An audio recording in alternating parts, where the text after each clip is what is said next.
Okay, just got back sitting down. Just got a message from my co-host. Sorry if anybody's actually here right now.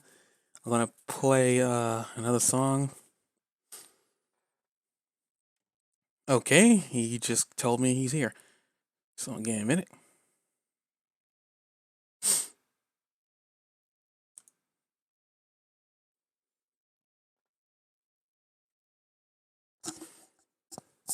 Hello. Hello, and we are live for My Hero Academia podcast. Episode 9. We've been live for a hot minute. I don't know. You've probably been watching. No, I had no idea. Well, we're live. Well, we've been live for a minute. I've been pre-showing it up. And we're here to talk about the recent episode. I titled this one in particular, episode the Anime4All podcast, episode 9, Deku versus Overhaul. So anybody who's more interested in that can jump straight to this particular video. You still eating dessert? No, I got some M&Ms, but Oh. I had strawberry shortcake. I got to pick what I wanted. Oh. Mm-hmm. Oh, Elias Bar's here. Oh, that's awesome. I didn't even see him. I literally was like, I was about to turn on some music before you said you were here.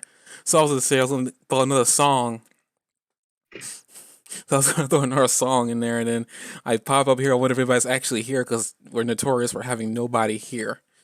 So for last week, we had a Beard, I think is what his name was. Yeah, Majestic Beard. Is that an oxymoron? We're notorious means like well known, right? I guess it'll be an oxymoron. Let me live my dream, Jock.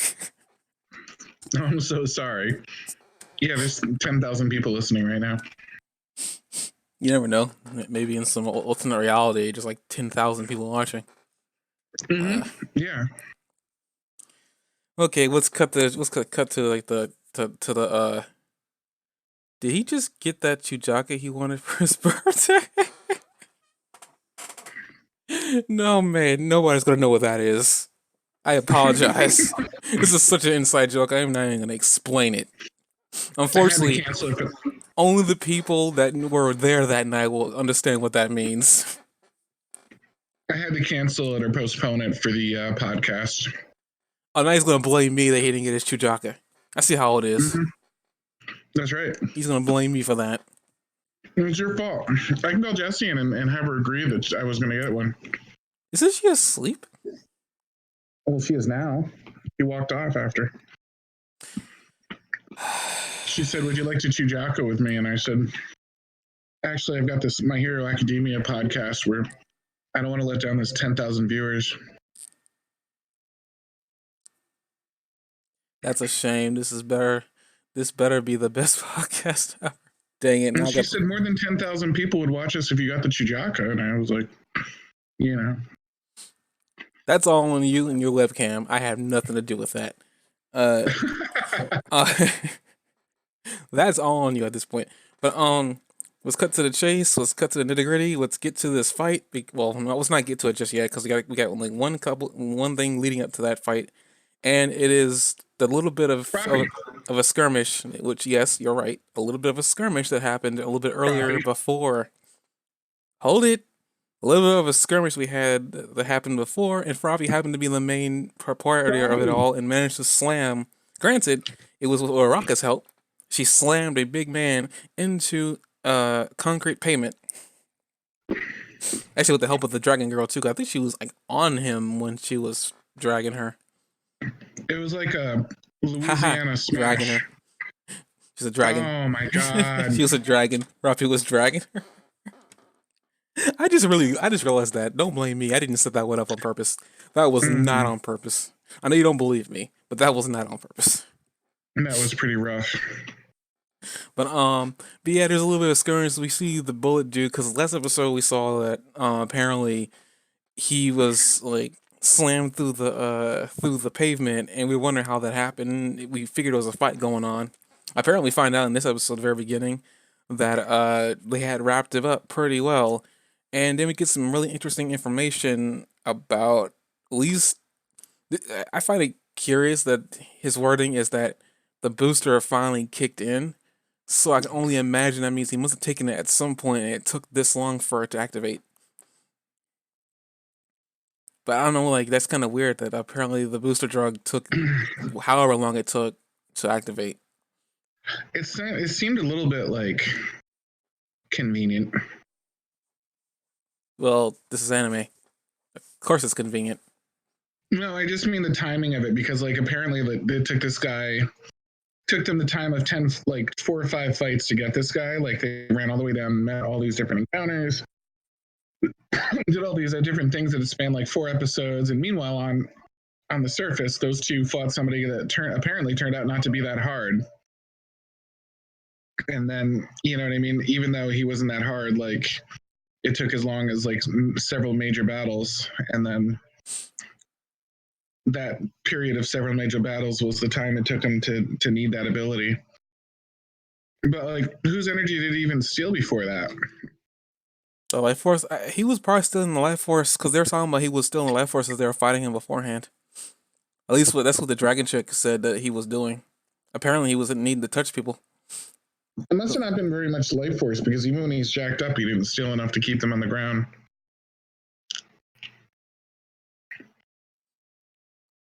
I mean, when he got out of the restraints, Stuff. he didn't get a chance to. When he got out of the restraints, he really didn't get a chance to do anything. Rocket tapped him. Froppy grabbed him with his tongue, and then the dragon girl just landed right on top of him. Oh, I forgot about that part with Froppy. Like he didn't get a chance to do much with all that happening, and then with like with the Discount Deku over here, life happened to him at the same time. With Discount Deku over here, like I forgot. How did that work? Didn't she need his blood to do that? She got his blood. Like a cup of his blood? Yeah, she got enough of his blood. She didn't really stay transformed like all that long. After Froppy or Rocket, it was during her fight with him during the it was either during the training, I mean not during, well either during the training arc where Baku got taken, or it was during the exam, during the licensing exam, which I think it was during that point because that was when she was the closest to him. She didn't really get a chance to get close to him during the Bakugo encounter because when she was there, how much did she get? I don't know. Like I mean, how much to it all this time, and she finally got around to drinking it. Yeah, kind of stale after a year, right? We're not gonna get into the details of her kinky relationship with Deku's blood, okay? Okay. I know that's what you're trying to do, and I'm not gonna entertain it. She's already creepy as it is. I don't want to think about the fact that she's got syringes of blood somewhere on her being, and she's able to drink it whenever. Like that's creepy enough as it is because she's really crazy. Like all I know is that she got blood, and she obviously didn't drink it beforehand. It's one of those things. I don't know how much. I don't know how much blood she's got on her. Oh, of whose blood she's got of. I mean, with all the people she's encountered, you think at some point she probably would have like taken some blood. I mean, even if not a lot, because he didn't stay transformed for Deku as long. Because he said he needs a cup to stay for a day. That was definitely not a day. And I don't know when she drank it, but she kind of like transformed back to normal relatively quickly. Yeah, I noticed that too. It was only a couple minutes, but like another question is how many, based on some of the duplicates they've made and things like that, how much do you think between her and Twice, how many memories are retained, do you think? What are you talking? What? When they copy somebody, do you think how many of their memories and things like that do you think are retained? Well, with Toga, I think the only thing that probably be taken would be, I mean, that'd be based on if cells retain memories. We're not gonna get into that whole debacle. The reason I'm asking is because when they made the compressor man guy, he seemed like almost like he barely knew he was a clone. I mean, that's kind of how a lot of the clones acted. I mean, Dobby, for the clone of Dobby, he acted like Dobby. Yeah, but he had his memories, he had his training, he had his knowledge of the world. Yeah, I mean, I'm gonna use your argument that you used against me last week. he how his quirk is supposed to work. He pretty much he even said it during his episode too that he took a very good look at Compressed Man, and is what allowed him to make the quirk as accurate as he was able to make it. I mean, get the clone as accurate as he was able to make it. Because I think he even said beforehand that those wristbands on his hands are really just measuring tape. Um, he needs a lot of detail to make a clone in the first place. And I think he also says that depending on how much information he got, at least that's what I take from it, is that how much information he's gotten, he's able to probably make a pretty good clone, even if the durability isn't that great. The clones, the clones essentially are almost identical. What about her? Do you think she clones anything like with memories? No, the only thing I would think maybe the only thing I would think is maybe she takes the memories of how they know how to use their quirk, because even actually no, she can't use their quirk, so no, only she does. No. I was just curious what you thought because I mean it seemed like a lot was translated over with the Compressa Man guy. Well, I mean, Twice's quirk As works the lives differently of than Arthur. Toga's. Twice's quirk works differently than Toga's. Yeah, I agree. But I was curious how many like if they could use that to learn about somebody too, like if they could use that for interrogation purposes or anything like that, because it seemed like. I mean, let me look up Himiko Toga because maybe there's something about her. Hmm. I'm gonna get as much as I can I guess, out of her bio without spoiling anything. Because I had a friend tell me that apparently something's going on with her in the manga. I don't know anything about it, but I was Like, told from him. let's say Twice made a clone of somebody and they appeared and say they had a villain with like mind reading abilities, Well, I mean, forced Toga mind doesn't really reading. clone; he just transforms into people. That's really what it's called. It's called transform. But Right, Twice. If Twice made a clone and it was a successful creation, is it more than what he copies or is it limited by like what he? okay, well Because here's that one okay seemed here's extremely here detailed, okay and if it was here's like, okay continue. go ahead. Okay, continue what you're So saying. like, could they use that against somebody like that they knew a lot about, even if it was an enemy? Create it and then like either interrogate it or force it to tell the truth with that. Like, for example, that guy that like if he asks you a question, you're forced to answer it. So like if they captured Eraserhead and they made a clone of him with Twice, you know what I mean, and they knew enough about him from Twice to like be able to like do that, would they be able to take that Eraserhead clone and like ask it questions that only Eraserhead knew, like I don't know, All Might's secret identity or something? Because if that guy asks you a question, you have to answer it. So does it know more than Twice knows, or is it limited by what Twice knows? The answer is I don't know. It's an interesting thought, though, isn't it? Yeah, I mean you Because they brought. I almost mean, caught Eraserhead. yeah, I mean it's definitely an interesting thought. I don't want to think about that too much because that just leads into other territories I don't want to dive into just yet. But I guess the Yeah, answer I was something about. Oh, I'm gonna look up Twice's quirk, but I'm just looking at Toga right now. yeah, I bet you Um, are. the shut it. The apparently where is it? I know I just saw it. The user cannot replicate the target's personality, knowledge, or other details. Toga's camp. Yeah, Okay, so Toga can't do that. just But appearance. yeah, just the parents and voice. Since she can look just like them, but she can't replicate anything else about them. But Mm. Twice. Oh wow. Is his name Jin Bopara? Or his name is? Yes it is, okay. He pronounced his last name, but his actual name is Jin. Let's see. Double allows Jin to create a copy of anything two at a time through touch. What is it, touch them? Interesting. Double can produce replicas of anyone to provide support in numbers in order to conceive a public clone. Jin requires knowledge of precise measurements, physical features of the person or object he's replicating. Double possess the same personality and abilities as the original, making it hard to distinguish them from the real person at first glance. The copies only recall the memories of the last time they interacted with Jin himself. Oh, well, that's your question right there. Yeah, that's fairly limited, but that's not the end of the world limited. It's almost like scroll level, because that's about how much a scroll can remember. from the Marvel Cinematic Universe.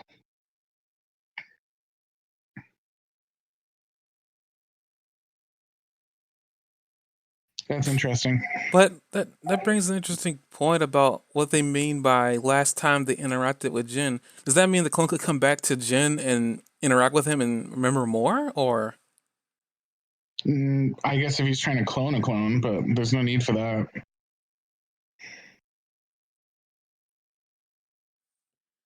Okay, just I mean, they could kill somebody and clone him and then interrogate him from his memories from that instead of, trying to keep the original alive. But now we're just really stretching.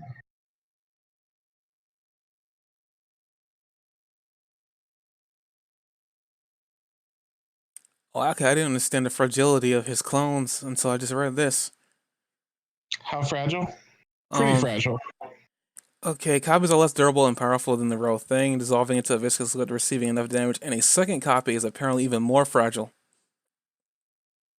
Oh, interesting. So you can make a second copy, but it's going to fall apart.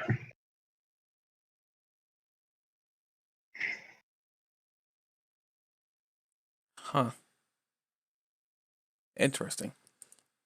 Uh, see, where were we? Well, yeah, Oh, that's right. We just talked about well, after Froppy, I guess now they caught up because we apparently they had to show us Froppy, Uraraka, and Dragon Girl, and the I forgot her name, the girl from the Big Three.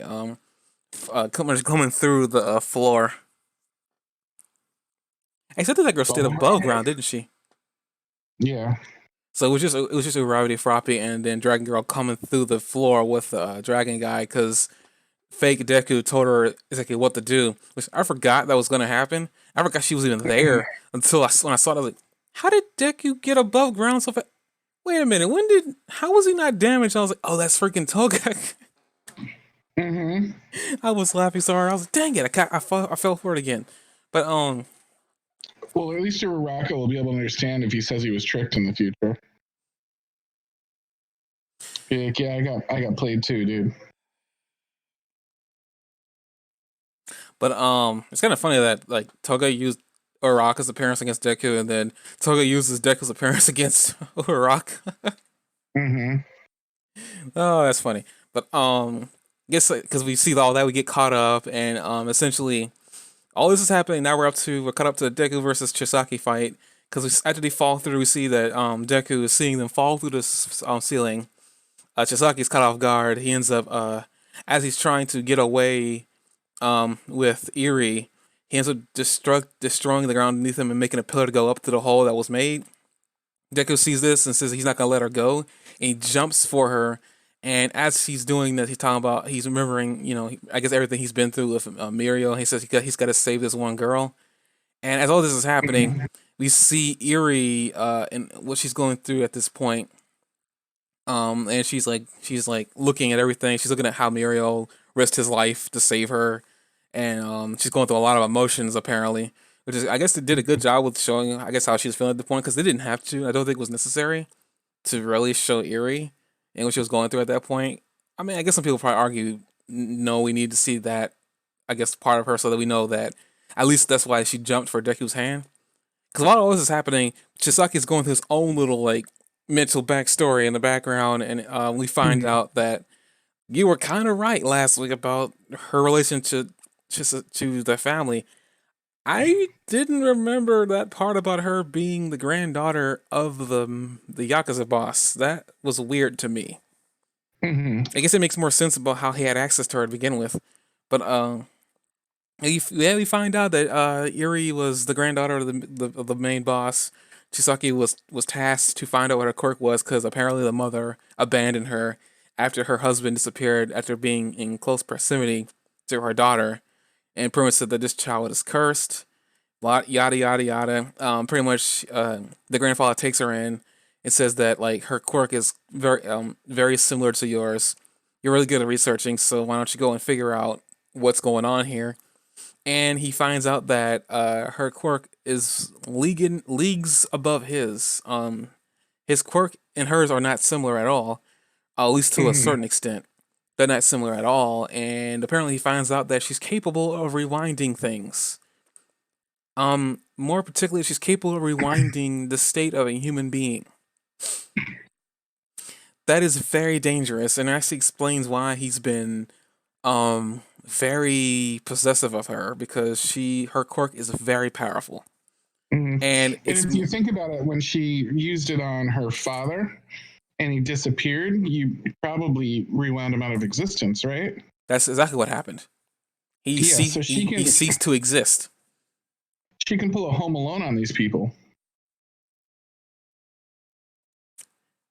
I really need to rewatch Home Alone at some point, or rewatch it, because I don't remember a dang thing. If you keep ever seen this dang movie, I made my family disappear. I made my family disappear. that's also At the creepy. beginning of the movie, he wishes his family would disappear, and then he wakes up and everybody's gone to New York or This is whatever the without movie him. where they leave their child behind to go on a trip somewhere, right? Yeah, but the night before, he prays that his family will go away, and then he wakes up and everybody's gone, and he doesn't connect that with the fact that they were supposed to leave.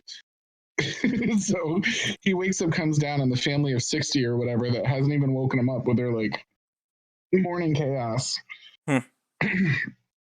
like is gone, and he just assumes that he made them disappear. So that's his classic line at that moment: "I made my family disappear." Okay, so that's how you justify him doing what he was doing in the movie, because he didn't know they left for him. Okay, whatever. Well, I guess kind of Yeah. yeah with Home Alone, but she literally did this to her father, pretty much Made him rewound him out of disappear. existence. Um, it kind of brings a lot of things together. With that one line that her quirk is to rewind, because it makes other things make sense, such as like Miria's quirk didn't just simply get taken out of his body. He was reverted to a state in which he didn't have a quirk at all, and essentially his quirk Mm-hmm. disappeared. But it didn't affect his fighting capability, because he still pretty much whooped Chisaki. So it didn't even help him. It didn't really help his case. But with that revelation, you start finding out through him falling apart, literally in some cases, um that he's essentially trying to bring the Yakuza back up. But in order to do that, he needs to push the heroes and villains down. So he's essentially trying to gain control of the hero world by giving villains the ability to get rid of heroes with quirks, and then dangling a serum to reverse that damage, which actually makes it seem like that Eri could possibly bring back Mirio's quirk in the future if she were to gain control of this quirk that she has. I was waiting through the whole episode to see what Midoriya's hand looked like at the end of the fight. I was wondering if like his hand would be healed at the end of the fight because she rewound him that much. Well, we're not gonna get to So, that point yet, because we haven't got to that point yet. But I mean, yeah, I well, understand. if you see the preview for the next episode, they do show enough of his hand to show that it's still scarred. So I was like, oh, that sucks. Yeah, I get that. As I thought. Oh, No, I can't say that. That's something I read in the manga. So never mind. yeah. Um, I was just gonna say it seemed like a possible byproduct of the fight because she was using it on him. yeah, I mean, So I she was had no control over it, and yeah, so it seems like it was possible that, depending on how much damage, how far in time can she go back right now? But granted, she can go pretty far back, because she made her follow disappear. So I guess that kind of threw that out the window. But essentially, it's gonna be so hard to not like for the heroes not to like really push her to develop this thing as soon as possible because like if you think about it like she could be disabled, she could be stealing the quirks away from like villains and rendering them harmless, she could be like healing All Might, she could be healing like giving like Night Eye his arm back, like there's so many things that she could do with this like immediately as soon as she like had control of it. I know it's gonna take years, but like I could just see them being like, "So, how's it coming with like your like world-saving quirk? Doing it pretty good, you know?" I guess now he wants to talk about this. We'll just jump into the fight with Deku versus Chisaki, because I was going to get in anyway, because I think I was only a couple of sentences away from saying it. But essentially, Deku, as all this is happening in the background, we find out Chisaki's reasoning for being, and he's trying to. I put this in quotation marks. He's trying to repay the guy who saved his life. In my honest opinion, at this point, it's not about that. It's about him trying to take control. Because he did a couple of things in my opinion that kind of go beyond him wanting to repay a debt. Because there are ways you can do this, and also throughout the flashback, which is probably was really making him mad, was the fact that his father or his foster father didn't really care about where his mafia family was at in the grand scheme of things. He seemed to be more patient than angry. So it to me it seemed like to me like Chisaki was doing this for his for himself. He wanted to feel better because he felt like he had taken everything from him and he didn't get nothing back to him. Which I guess is kind of a tragedy and making him a tragic villain. But I don't really know. Why is it a tragic villain? He just seemed. It seems like a manageable situation. He just was way more ambitious than the guy wanted him to be. That's what I was saying is that it seemed like he didn't care. Like the boss didn't care Mhm. where his organization was at in the eyes of the people. He seemed like he cared less. It's not like he didn't care. It just seemed more like he wasn't all that concerned about it. Yeah. And it's kind of weird to see that too, because like you think he'd be a lot more angrier than Chisaki at where the Yakuza is at this point, but I don't Yeah. know. I guess to find out the main Are you reason sure why. about all that? I felt like he was like it was more of a values thing. Like he just like had a general sense of honor. He seemed like a fairly human, not necessarily 100% evil character compared to Overhaul. No, I get that, but the thing is, what I'm saying is that when I was looking at him in his flashback, and I was looking at him particularly, anytime that like Uh, Chisaki brought up this or that about taking away quirks and stuff like that, he pushed back on the idea, and it just didn't seem like he cared that much about where his organization was at. And if anything, with the way the Yakuzas that were fighting against Chisaki's ideals, were talking about the mhm. boss, he seemed to treat them Yeah. more like a family member than uh, uh, uh, uh, in a valuable asset to use. And So kind what's wrong with that? now I'm not saying anything wrong with that. It seemed kind of weird to me. It just kind of I guess for me it just kind of showed where he was, I guess, with his organization versus where Chisaki was at in his plans Mhm. um Yeah. for them. I just think it's kind of really funny that like his desire, and even the boss saw that he wanted to pay him back. As you said before, there Mhm. was a lot easier ways to do what he wanted to do, but he took on more than he could chew, and he essentially he essentially became a monster just for the sake of wanting to pay back somebody who saved his life as a kid. And the Mhm. weird thing is, we don't even see. I guess for me, it's like it's really weird too because you don't really see. Because to me, it didn't seem like he cared that much about him taking him in, but clearly he did because look what he's doing and what he's done. Like Yeah. he seemed to care a lot more than he let on half the time when he was talking with a guy. I mean, Mhm. so much to the point where I sit there and say that at this point you're doing it for yourself versus trying to pay back a debt. Because first of all, the guy said that I know you're trying to do this and you don't have to pay me back. He said he didn't say that out straight out, but he said that he didn't have to say it in so many words. It's that he knew Chisaki felt obligated and stuff like that, but he obviously didn't care. He took him in because he wanted to take him in, Mhm. and essentially him not nipping this in the bud a long time ago is kind of what led to this moment right now. And also him pretty much disassembling him in a way that he can still breathe and survive, but he can't do anything until he comes back to reconstitute his organs. Mhm. Like in my honest opinion, with Overhaul, I don't got a problem with the boss. It's more I got a problem with Overhaul because at this point, I don't see you trying to pay back a debt. I feel like you're just trying to control things, and maybe I'm wrong, but it's kind of the reason why I don't like Overhaul that much. And I don't believe he's the best villain in the series up to this point because he No, my favorite villain's still Stain. yeah, that's what I'm saying. I like Stain more. And a lot of Yeah. people love Overhaul. I remember when he first showed up in the anime last year, well, the year before last, and people was like, "Oh my goodness, Overhaul's finally in the anime. He's the best villain." I was sitting there like, "Really? He's the best villain? Okay, well, can't wait to see this." And when I wasn't sure when they were gonna come back with the anime last year in October, I was like, "I'm not gonna Mhm. wait. I'm gonna go read because I want to see what hubbub is about."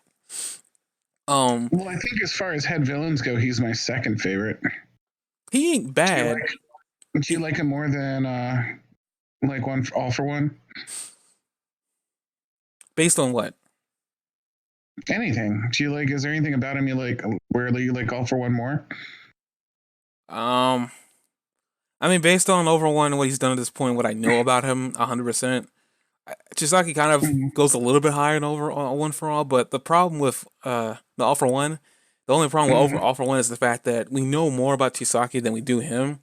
So essentially, we're gonna know more about all for one at some point, and it's gonna probably put him someplace above ahead Chisaki at some point. Yeah, I mean Because it's possible. essentially, all for one is a mafia boss too. Um, back in the day, that's what he is. So, like, if Yeah. anything, if the mafia story is going to make anybody endearing, it's going to probably be All for One to a point. Now, I'm not going to sit there and say Mm-hmm. that it's going to make All for One like a turnaround good guy, but it's going to probably make him a little bit more likable. Um, Mm-hmm. but as it stands right now, I think Shisaki is better, objectively better than All for One. Yeah. Mainly because I Who said, is all for one's top student? Who's that guy? Tomura Shigaraki. Shigaraki is not that great either, in my opinion. So I would still put Overhaul at my second favorite. I'm not thrilled like enamored with him, but I would put him at my second favorite. Okay, I'm probably gonna say something like I guess like you're gonna like okay, I'm gonna say this right now. I guess if you now you brought up Tomura Shigaraki, I forgot about that guy. I think he's my second favorite, and basically, and the main reason why he's my second favorite is the potential that he possesses to be dangerous. Shigaraki. Yeah, he possesses potential to be really dangerous. Uh, Overhaul seems like he can do everything he can do, just better. That doesn't just go with quirk power. That seems like overall. no, I'm saying I think Shiseki's already achieved his destructive potential as we already seen, but Shigaraki has not reached his destructive potential. Um, Mm-hmm. when we first saw Shigaraki, he was just a little kid with a lot of toys and didn't know what to do with them, and Mm-hmm. he was being molded just like All Might's doing to Deku. He's being Yeah. molded by All for One to be this ultimate threat, and All for One, as far as I can tell, genuinely believes that Shigaraki will be that big threat. He genuinely believes because he's doing a lot right now to make sure that Shigaraki thinks on his own. So at some Mm-hmm. point, right now, Shigaraki's on a leash, so he isn't doing much. Are you Um, sure that he's not just biased by picking this guy because he knows that like part of the revenge is the fact that he's related to All Might's original mentor? yes and no. I say no mainly because if it is just biased, honestly, with the way he had been behaving way before now, I think he Mm-hmm. would have given up on him regardless of what like connection he had to his main villain. Because Because that causes a lot more pain to All Might than a random villain would be able to. You know, the fact that All Might is also conflicted because he's fighting his own. You know, someone that's like sort of like his teacher's closest person. You know, like surviving relative. I get that, but at the same time, it just seems like he's spending a lot of time just to mold a character. If all he was trying to do was cause Mm-hmm. a emotional conflict within All Might, which, by the way, didn't last more than a couple of seconds. So, in my honest opinion, even if that was a little bit of what All Might was trying to do, I mean, All Might, if that was leaving a little bit of what he's trying to do, which I mean, he claimed to, um, Yeah. it just seemed like he's putting a lot of effort being the big bad. He's putting a lot of effort into just an emotional chip piece. Plus, he's also Mm-hmm. leaving a lot in his hand because he already knows All Might's retired. I mean, if anything, that's all he can really say that he's caused All Might's retirement. Uh, Yeah. so like if anything, to me, it seems like he's training Shigaraki to do something. I don't know what he's trying to do. And I'm not saying that Mm-hmm. all for one's gonna retire. I'm just like it seems like he's putting a lot of effort into a kid that he has no other tie other than the mentor that he hates with a passion. He Mm-hmm. hates he hates his mother, no grandmother. He hates her with a passion. So it just seems to me like I mean at this point he's already groomed him to hate heroes. He's already groomed him to pick out the best of the best to help him with his ambition. Essentially, at this point, Shigaraki is all the ambition that All for One left behind. And to me, Mm-hmm. that poses a greater threat. Because essentially, he all he needs to do is touch somebody and they just go away. Uh, Mm-hmm. that's the basic power of his quirk. But as then, of course, can evolve and get stronger. So we don't know what potential his quirk has. But I still say his potential destructiveness is a lot more interesting to me than Chisaki's pending dangerousness. Yeah. Which by the time we got to Chisaki's ultimate move and whatever, Deku, after he grabs Iri, he ends up disappearing before Chisaki can land a punch on him. And Chisaki is surprised by this, ends up landing in the hole again, goes up to the guy who fell out, because apparently he's dead now. I don't know if he was dead before that point, but he's dead now. He Mm-hmm. says he killed him, merged him with his body, and became this gigantic agglomeration of flesh. And That Deku, was a good word. No, I'm proud. That was really good. I feel insulted. What? Continuing. Continuing. We see Deku reappearing in the sky, confused of how he got here and wondering what happened. And he starts Mm-hmm. questioning, did he lose control like he did with Bakugo when he was fighting Bakugo that second time. And like and he's like, wait a minute, if I did, my legs would be broken. He looks down to see that his body is just fine. Um Mm-hmm. and essentially, like, I don't know why Overhaul sees the need to tell him this, but he does anyway. Mm-hmm. He tells him that Harry can rewind people, and Deku, being the smart guy he is, pretty much uses Eri as a battery. Yeah. That's probably the best way I could put how he Infinite used energy. her. He used her as a battery. It was an interesting balance because he's like, I've got to keep beating the crap out of myself or I'm going to cease to exist. So I'm going to make the best of this. As messed up as that is, he uses a 10-year-old girl, or 11 years old, I don't really know. Little 10-year-old, 11-year-old girl as a battery to Mm-hmm. rewind all the damage that he's doing to himself, essentially allowing him to use 100% at his full potential, essentially unlocking full counting 100% indefinite is what I'm going to call it, or indefinite Uh-huh. 100% because he can constantly use Or it without. infinite 100%. Well, I mean that's what they're calling it, but I'm going to call it indefinite. Oh, okay. I'm gonna call it indefinite because I think it sounds better. But Yeah. indefinite 100% because there is Mm-hmm. no end to it as long as he's using Erie as a battery, which is a really bad thing to be saying. Using an 11-year-old girl as a battery, I feel bad. Mm-hmm. But Well, at least we're not like talking about foot fetishes or something. at this point, probably could.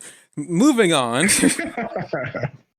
uh, since now he's fighting Chisaki on even ground. Actually, I say Mm-hmm. that's uneven ground because essentially he's warping around Chisaki so fast that I'm gonna say he was flying because he was kicking in the air. Uh, Mm-hmm. so he was flying around Propelling Chisaki. himself. Yeah, he was propelled in the air. Yeah, he was flying around Chisaki really quickly, and I say the animation was so great this episode. Mm-hmm. Every scene was beautifully animated. I was like, I could not wait to see this fight in the anime because I could not tell what was happening in the manga. I keep on saying that, but it's true. It was almost hard to follow in the anime too because everything was so hard hitting. I mean, because he was moving at such a speed that human eye couldn't track. Uh, but essentially, yeah, he was fighting Chisaki, landing hits, destroying his arms as fast as he could reconstitute them to bring them back together.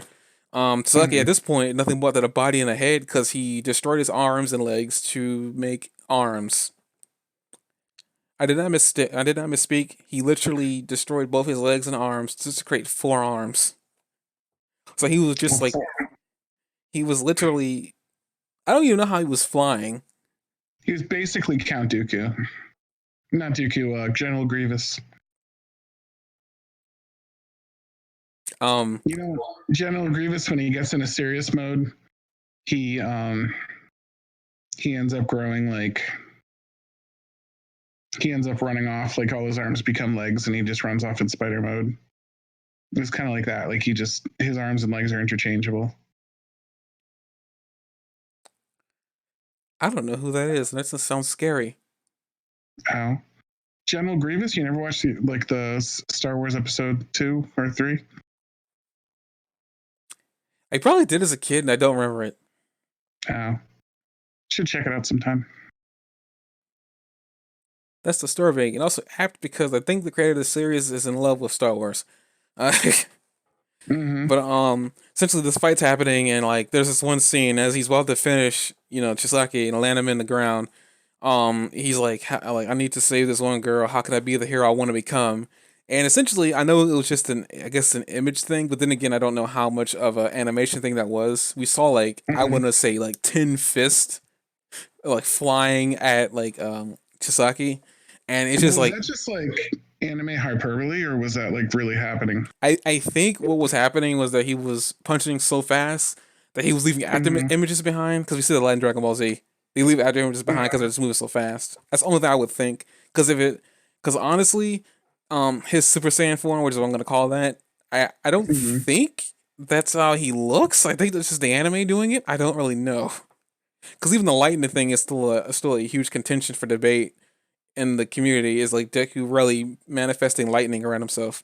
Uh, Mm-hmm. so I don't know if that's just the anime doing it, or like that's something that's actually happening in real Well, as long time. as we're talking, about it now,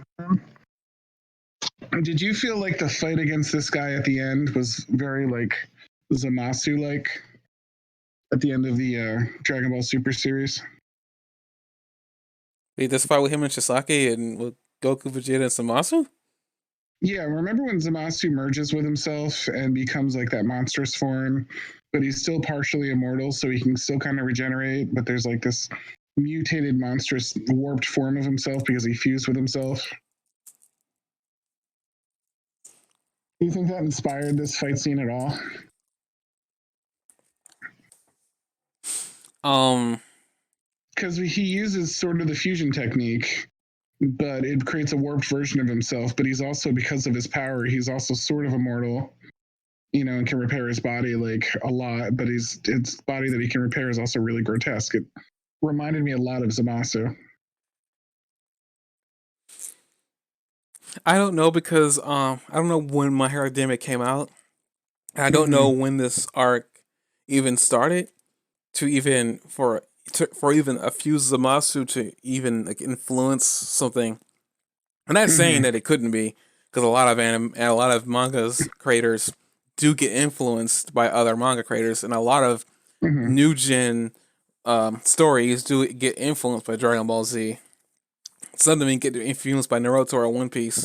If you don't know what those are, you can look them up. But like I mean, a lot of things nowadays get influenced by like earlier series. So like Dragon Ball Z could have easily had an influence on this. I mean, honestly, when I saw Deku 100% full counting, it looked like Gohan was Super Saiyan 2. I was really looking at that entire scene. I was like, my goodness, he reminds me of Gohan so much. Yeah. So like, I mean, in all honesty, probably because like with a series like this, Mm-hmm. usually by this point in the series, we know about an energy source. Um, and usually you're trying to figure out how they're gonna manifest the energy to make a character more powerful. This Yeah. series has not done that. There hasn't been like one energy source other than the quirks, but each quirk acts differently than the other one. So like the only thing you could really do is like have quirks manifest in different ways to show a power up. Um, Deku's in a really weird spot because it's like his quirk just influences maximum strength. The only real way you could show a actual physical power up is through lightning. Surprisingly so, they did that. Um, Mm-hmm. so I don't know. There's probably a lot of just like visual stuff going on here that just they're trying to show you. They're trying to show you how powerful he is, so they don't have to do a lot of work. I guess in the fight scenes, animating things just to show like Deku's this strong now. He's 100%. Granted, they also have him saying 100% in his mind too. So it's another thing too. So we know what he's gonna be using or what he's gonna do before he lands the hit. Mm-hmm. So I mean, yeah, Fuses also could have influenced this fight. I don't know. I don't know where the creator of this series was when Akira was making, well, not Akira, but the guy who was making the super stuff. I'm not sure like where he was, where these two were. If maybe he was must have came out first before this arc came out. Mm-hmm. I don't really know. I don't know where. in a timeline, that would make sense. Because I don't like I said before, like Dragon Ball Z is so old, but Super isn't. I think 2 years old at this point, or maybe in three. So I don't really know.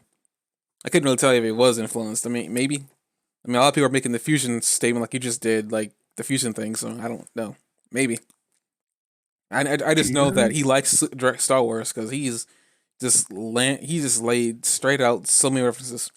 Phantom Menace, come on now.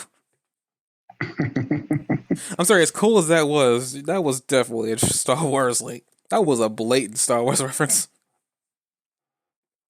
When did they say Phantom Menace? What are you talking about? Mirio when he did his ultimate move. And he called it Phantom Menace. Yeah, I mean that's what the subtitle said. I know he called it Phantom Strike, but I'm almost certain that's what they called it in Japan. That's what they call it, Star Wars Phantom Okay. Menace down there. I'm almost certain that's what they called it. I was gonna say I think Phantom Menace would have caught my attention.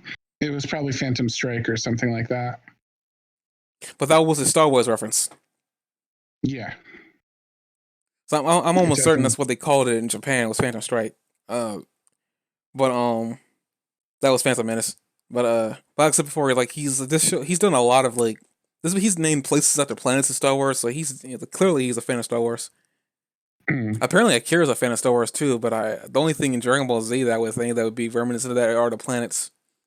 Other than that, there's really not much I could say that he pulled from Star Wars. Well, I mean Piccolo maybe. I don't really know though who he would be based off of from that universe. No, I'm serious. I don't know. I don't know. I mean, I think Piccolo might be the closest thing because he was the first alien he created. So, Right. well, actually, that's a lie because Goku's an alien, but we don't know that. But whatever, semantics. But Yeah, but he didn't even know what Goku was when he created him. So that is also true. and I don't know how true Piccolo that is. becoming an alien. Piccolo could becoming an alien. Well, I don't think he No, planned things that far ahead. he didn't know what he was trying to make Piccolo.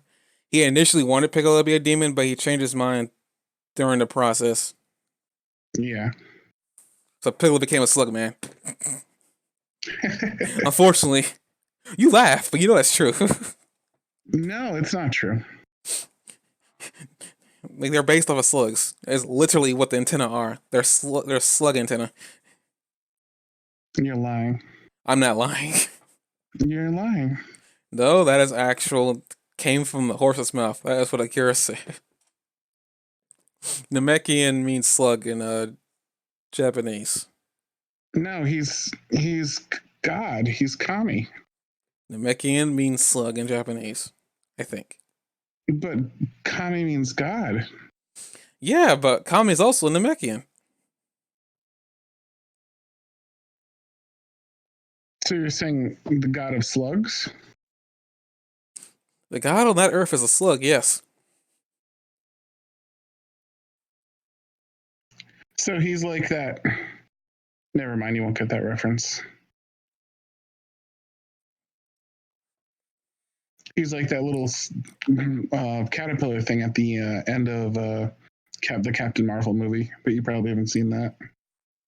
I seen Captain Marvel. I just don't remember that part. That's in the after credit scene. No, I thought I saw that scene though.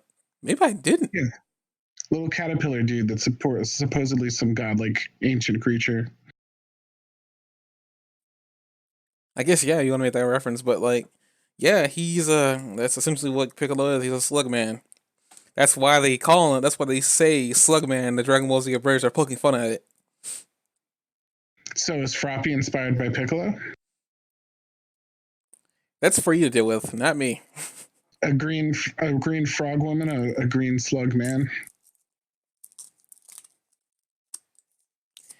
I don't want to get into that. Stretchy arms, I'm pretty sure stretchy arms, stretchy tongue. I'm pretty sure the community online's already probably done something with that. I won't think about that.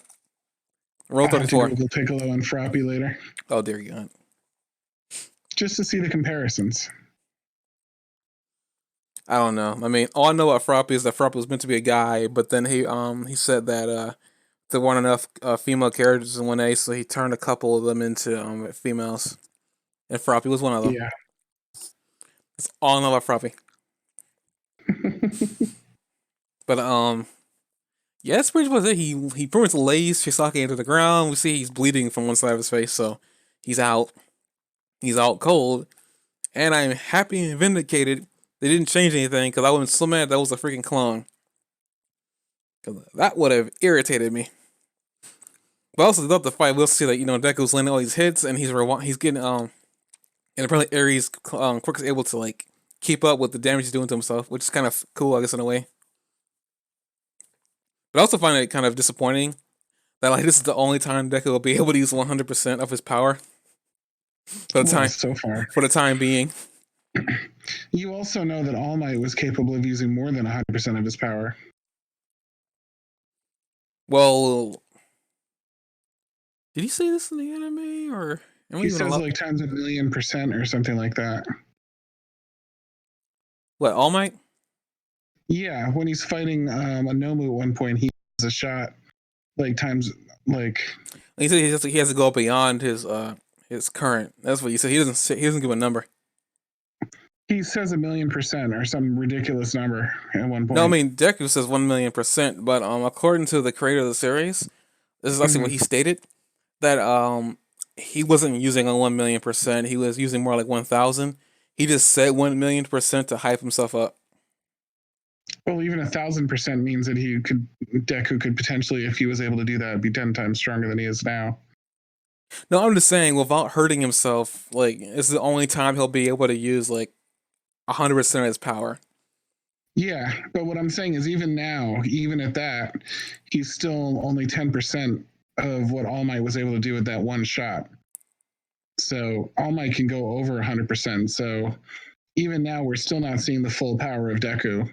Like Deku, when he's full power, like not just in skill, but just pure raw power ability, like even then it's going to still be stronger than that by 10 times. So, well, I mean, obviously, because Deku's like the ninth. I mean, even in this radical power mode, like he's still got so far to go, and that's kind of cool. That like, even though we're thinking of this as like, oh my god, he's incredible, like it's still not what he's going to be someday.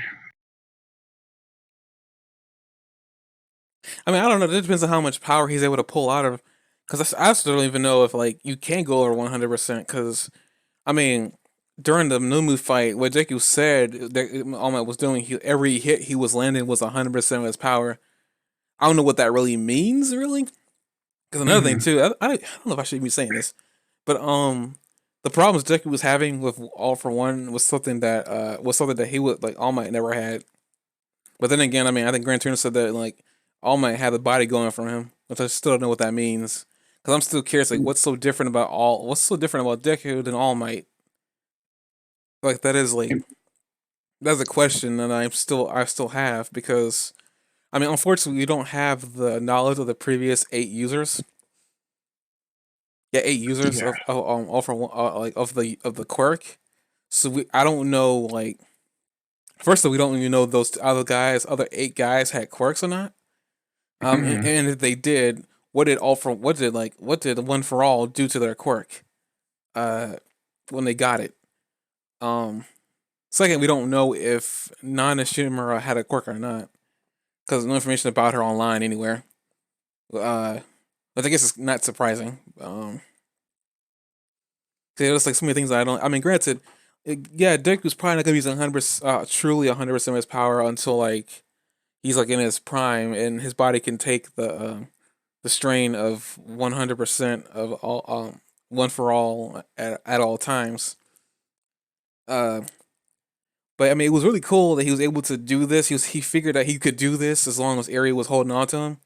Because if he tried doing that, he definitely would not. Granted, I would like to point out too, the way he was 100% here. Granted, it might have to do with the fact that he was using full cowling when he went 100%. Because I mean, he definitely looked different. Because I know he did 100% before. Granted, that wasn't his arm, but he didn't glow with a green aura when he did the last time. Yeah. So I don't know. Maybe full cowling might have to deal with how he's using the quirk. I guess that we're done with that. I guess tell us a couple like hypotheticals and theories and stuff like that before we end off here. I was watching somebody. I thought full cowling just meant he was fighting with his feet. No, he came up with full cowling when he needed to learn how to use 5% of his power at a continuous rate. What does And the word cowling mean? um 1 minute. I know it doesn't mean feet. Let's just get that out of here. I know I looked it up The before. remove or cover of a vehicle or aircraft engine. Okay. Wait, no, it's gotta be other definitions. Give it a minute. Oh dang, there's no other definition. Wait a minute. No, that's not what I'm looking for. Come on, dictionary.com. Don't fail me now. Oh, you failed me now. Dang it. Is it referring to his armor because he has armor on? No, it could be Because you referring see to the his aura. It could be referring to the aura around him. Because like when he an came, aura that protects him. maybe I don't really know. Like I said before, I don't know if the lightning's real because nobody can find out, and I don't think the creators even talked about it. Like the lightning around him. Like I don't think even crazy even talked about it. Which is Yeah. really bad considering that you got this visual effect, and you as the creator are not even talking about it. So maybe it means more. I don't know why I don't know why he chose the word cowling. If I'm being honest, Mm, I don't know why. I mean, it sounds cool. That's probably why he came up with it in the first place. Also, like yeah. this also could be one of those things where it's the character doing it. You know, the character is just not original. Cause cause even with Goku, for instance, Goku. I mean, he didn't come up with the name Kamehameha, but he came up with the name of another attack called the Dragon Fist. And first of all, Dragon Fist doesn't get used enough, and I think it's a really cool attack. But It's not canonical. screw that. I mean, like if they like It's a GT thing. yeah, I know, but people still consider like I mean, people still consider Dragon Super Saiyan 4 canon, regardless of what anybody says. But I'm saying like when it comes to attack, People that are incorrect. Yeah. I say no. I think they did use Dragon Fist in canon. No, they had one other movie where he used it, but it was a movie, and movies aren't canon either. You say that, but that's got changed because Broly's canon. The movie with Frieza came back as canon. Uh, Dragon Ball Super doesn't have a true canon because the anime and the manga are both considered canon, but they're both different stories in a lot of different ways. um, But when you get to Z, I mean, GT is pretty much generally thrown out, and but you no, really like do. with Super, at least At with this the point, you have to pick between Super and GT anyway, because one of them has to be canon and the other doesn't. Because you get like Super Saiyan Blue and God Key and everything. Of course, that would have been used in GT if they had it. yeah, but what I was saying was like Dragon, I don't think that they're different, or I know I said something like that, but I think the only reason for the difference is because Super ended and the manga kept on going. Because right now they're like going, the manga's going through the arc right now, and that might be the Yeah. reason why people are saying that we're gonna see Dragon Ball Super come back. I don't really know. I know very little about what's going on in the manga right now because I can't find it anywhere, or at least reliably enough. So I mean, until I get confirmation that it won't come back, I'm probably gonna leave it alone for the time being. But How could they not bring it back? They made so much money with it. Like yeah, people are but the so thing hungry is, for like story. Super only came about. I can't believe we're talking about this on a freaking My Hero Academia podcast, but Super only came about because of unfortunately what Evolution did to the series. Apparently, Akira Toriyama did not want Evolution to be his legacy, so he came out with Super. Well, I mean, he allowed Super to come about because Yeah. he intended Z to be the end of it all, but then Evolution came out, and then it's like, huh, this is gonna be what people remember when they think about Dragon Ball Z. I gotta fix this.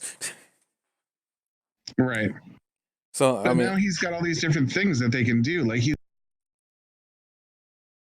now if they shut it down, like he did so much universe building in Super. yeah, but I also And like to point out too. You probably haven't seen this, but there are a lot of characters. A lot of those characters, a lot of people do not like. Like I've seen reactions to people in these universes, and people really don't like some of the universes. yeah, like every single female character. Because that's the Dragon Ball community tends to hate female characters no matter how. Like, what Dragon Ball character does? What's a female Dragon Ball character that people generally like? Bulma. I mean her. Chi-Chi to some degree. People But don't, people are usually not a big fan of Chi Chi. Like some people kind of like Bulma, and then that's kind of it. Like they hate Videl, Pan. Videl is usually disliked. Pan is hated. Um, Pan's only hated in GT. People generally Honestly, like yeah. Baby Pan, and Yeah, I've seen people like how Videl because much can it you gave like? Gohan something. Well, they hate all stories related that Videl are in for the most part. Like the Great Sandman Saga is like probably one of the least favorite like Dragon Ball anything. Well, I don't like the Great Saiyaman suckers. I just don't like the Great Saiyaman. I like Videl. I feel like people probably like Launch more than Videl. Actually, I'm not particularly fan of Launch. I don't like Launch really either, but I have a feeling that Launch is more popular than Videl. Because just if nothing else, the like general anger people had that Launch just kind of went away between Dragon Ball and Dragon Ball Z without an explanation. Well, Launch never came back in Dragon Ball Z until that one moment, and I forgot what it is, and that She irritates gives her me. power for the Spirit Bomb at the end. At least she came back at another point, cause I swear. Oh, that must have been when. That must have been the moment that I'm thinking about was when she was with Tien. But Yeah, actually, and they she never was the dark explained that. haired. Hmm? She was the dark haired Launch at that moment No, she was when she blonde. gave it back. When she was with Tien, Yeah, because I I'm don't remember certain. that I'm part at all. certain that she was blonde when she was with Tien. Yeah, I don't know that part, but the dark haired, that must be an interesting. Never mind. Um, No, go on, say it. Go on, like go, go let's on say and you're say it. having I know you're gonna. I know you're about to say. I know it has a lot to do with sex positions. Continue. does it count as a threesome? Um, Honestly, maybe because didn't Launch say that the other Launch is just another like person? Like I They're pretty much a functionally another person. So like if you were having sex with like Launch and then Launch sneezed and now you're having sex with other Launch, does that count as a threesome or what? I don't know because would the threesome mean that you're actively having sex with two girls instead of one? Well, that's not possible anyway, is it? You can't actively have sex with two girls. You only have one thing to use. Keep it, keep in mind, So I don't there's really just know what the definition of a threesome. I'm not gonna look it's it just up, but the third girl's just conveniently out of the third person's just conveniently out of the way when you're not like with her, you know? that's the question. Would that be considered cheating? Like if if you were in the middle of like doing it with the other launch and then she sneezed and the other launch came out, like would that mean you're cheating on the other launch? I don't know. Like, is the other launch going to expect you to like pull out now or what? You know, I feel like one launch. I don't know. We asked the real questions here when they shouldn't be asked. Does it become sexual assault? I don't know. Like, I wonder if she. I mean, I know this is a question that like I probably should even ask you, but like, mm, if Tien were to get her pregnant, does that mean the baby would be able to switch personalities too? Like, would they have a two children instead of one, even though it's just one baby coming out of her? would only one of them be pregnant?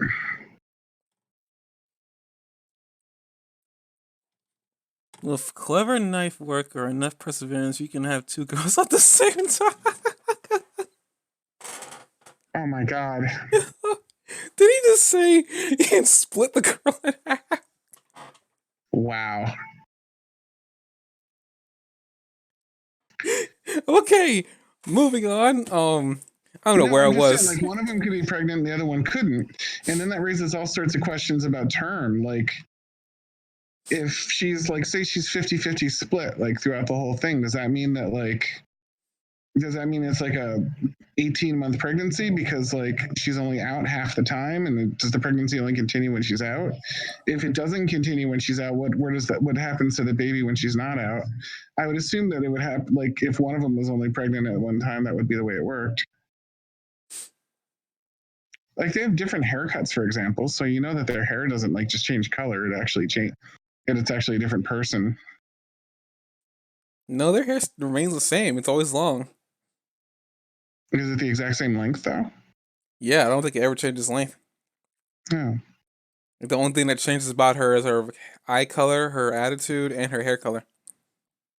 and maybe other parts of her body too, depending. I don't know. Like that kind of leads into the whole aspect of who's got the bigger boobs in that situation. I don't really know. I mean, like objectively speaking, I think yellow hair launch is a lot hotter than blue hair, but I mean that's just preference. I mean, they brought the freaking pregnancy thing. I wonder, like, what happens if, like, do they both got their own virginity? Like, how does that work? Like, That's a good point. if you, if you, if you deflower one, would the other one still be deflowered, or would actually would she also still have her virginity still? Like, it'd just be like, how in the world? Like, I thought you lost it. I thought I did too. Like, Mm. what? I've read that's a myth anyway, that that's not how virginity works. Like, there's not, you can't find, like, a hymen is often, whether or not you have a hymen is rarely have anything to do with whether sex. It often just breaks out on its own.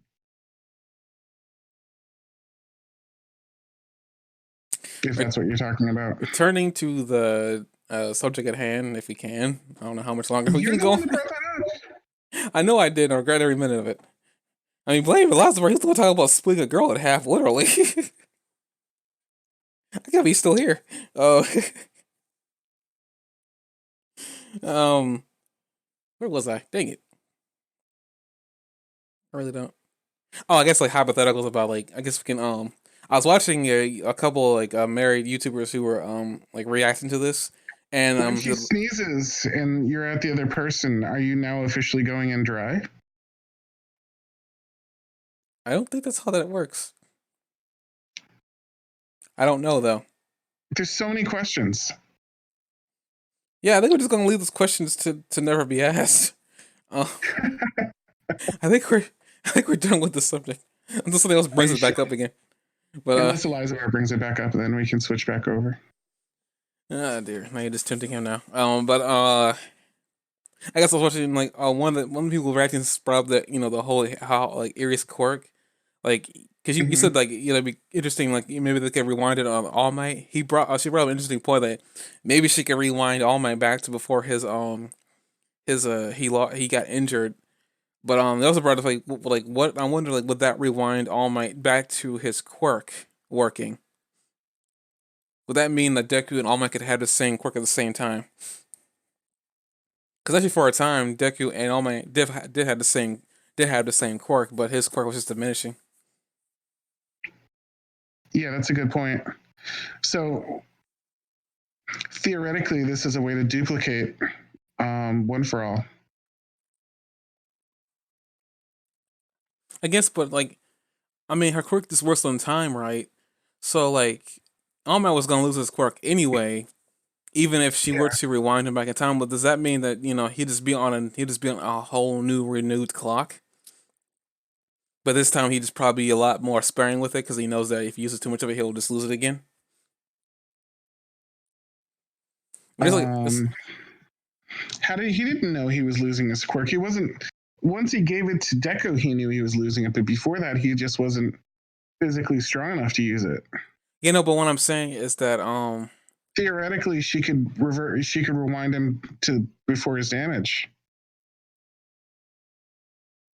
I guess because but like even when he was damaged, he was still losing his quirk because he gave it to Deku. Like what I go on saying is like She could rewind him to before he gave it to Deku and before he was damaged to the point where he couldn't use his quirk well anymore too.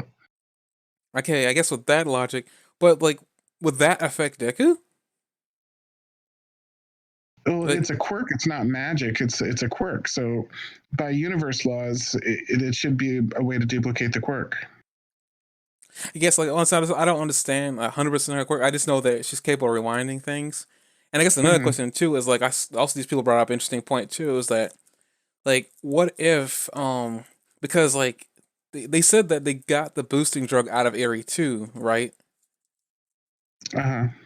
Like they brought up an interesting point. Like, what if she wasn't only just like rewinding Deku's damage, but she was also powering him up?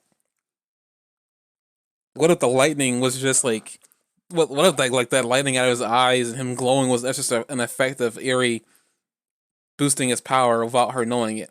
Because I mean, the guy was saying throughout the fight that she didn't know what she was doing. Like Deku had a time limit before I guess he suffered any serious repercussions for being rewound in time. Mm, So we don't really know 100%. Like we know that her quirk is rewind. We mm. don't know that's all she's capable of doing. Because the boss definitely did say that her quirk was a mutation.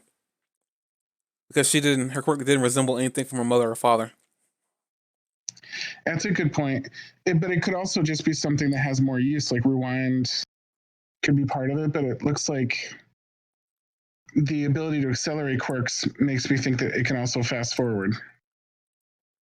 Well, I mean, she can rewind. I mean, it makes sense that she could fast forward. But I This is, mean, that's kind of what she's doing with these people. That when she supercharges them, is probably she's evolving their quirk beyond its current I status, guess that which would would make. make sense. I guess that would make sense of how that quirk boosting drug worked, and I guess why it only had limited time because he didn't have like I guess like you were revert back to your normal state even if you did get fast forwarded in your quirk's evolution, which I guess would Yeah. make sense. A lot of people like that guy in the wall, he can only affect right now. He can only affect the garbage can area, but in the future, if he were to train his quirk and let it evolve and get stronger, he would be able to affect a maze of sorts naturally. So essentially, Hmm. these quirks are really what the boosting drug is really doing isn't really unethical. Well, I mean, no, it's unethical, but it isn't like unnatural what it's doing. Well, there are a lot of things. It's supernatural.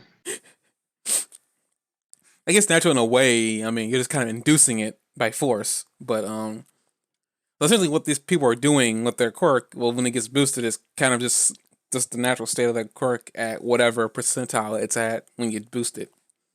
Right. So it's it's like I guess like if you put like Todoroki for instance, like well Shoto Todoroki, his father can make blue fire, but it takes serious concentration. Now Dabi, for instance, if we believe, which I do, that Dabi is the missing brother that we don't know about, uh he's able to do blue flame immediately. He doesn't have to concentrate. I believe that blue fire is just the natural progression of Endeavor's quirk. Endeavor has to work at it, but like if he probably would have put her into Todoroki, maybe he could produce blue flames that when he wants to. As for what it would do with his ice power, I don't really know. Because as far as we know, none of his brothers and sisters have a quirk, and I don't know what his mother did before she married Endeavor. If she did anything. Well, and I would also point out here that it looks like sometimes there's a little bit of danger to what she's doing with these quirks too. Like if she evolves a quirk and you don't have the training to use the amplified version, I think that it could be potentially dangerous for you, right? Um, I guess a yes and no. The problem with that is I don't know like because if that was like something to be concerned with the way these guys were using these like bullets Mm-hmm. for the boosting drug, um it's kind of weird that they would have given him. It makes sense to give the quirk bullets or whatever the quirk boosting drugs to the Chisaki Chisaki's like 8 bullets because it makes sense for them. Mm-hmm. um but like I mean even if he was just testing it, it's kind of weird that he let a low level thug um get a hold of such a powerful drug, even in its incomplete state. Uh, because like even that thug, that level of thug, he was in pretty good control of his knives. Like I mean, as in control as you can be.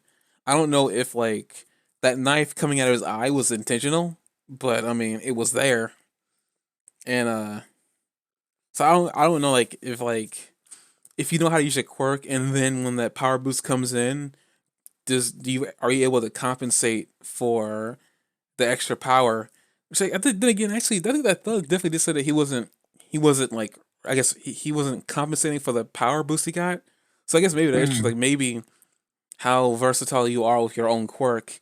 The power boost either would be enhancing but dangerous or enhancing and helpful.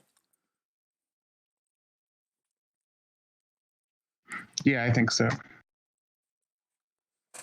So I guess at the same time, yeah, I guess it would depend on like how much strength, how much experience you got. Because I mean, it makes sense for the 8 bullets to get it because like they're trained killers. So I mean, it makes sense. They would know how to use their quirk at their fullest potential, even if it was boosted 100%.